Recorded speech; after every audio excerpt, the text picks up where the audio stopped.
Donc Monsieur Filoche, vous avez appris comme tout le monde la mort de Pierre Mauroy. Quelle est votre réaction, quel est votre sentiment?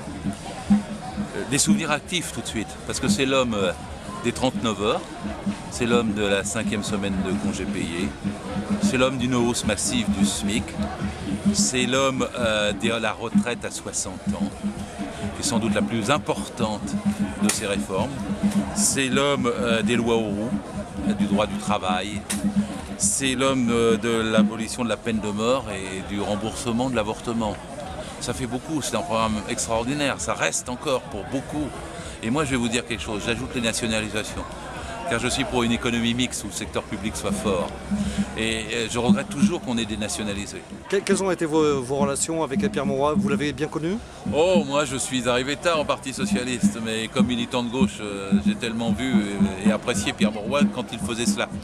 Un peu moins à partir de 83, quand il y a eu l'austérité un peu, mais bon, il y avait les bonnes années. Et quand je suis arrivé au Parti Socialiste, je l'ai entendu dans la réunion du Bureau National où il disait, on était en 2002 pour la campagne de Lionel Jospin, il faut davantage parler des travailleurs.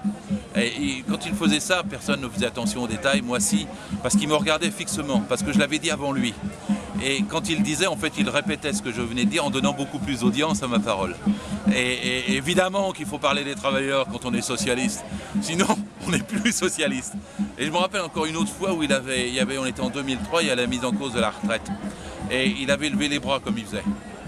Oh, on ne va pas mettre en cause la retraite à 60 ans, non, pas nous. C'est les socialistes qui l'ont fait. Et il avait raison. Et je veux toujours pas qu'on remette en cause la retraite à 60 ans.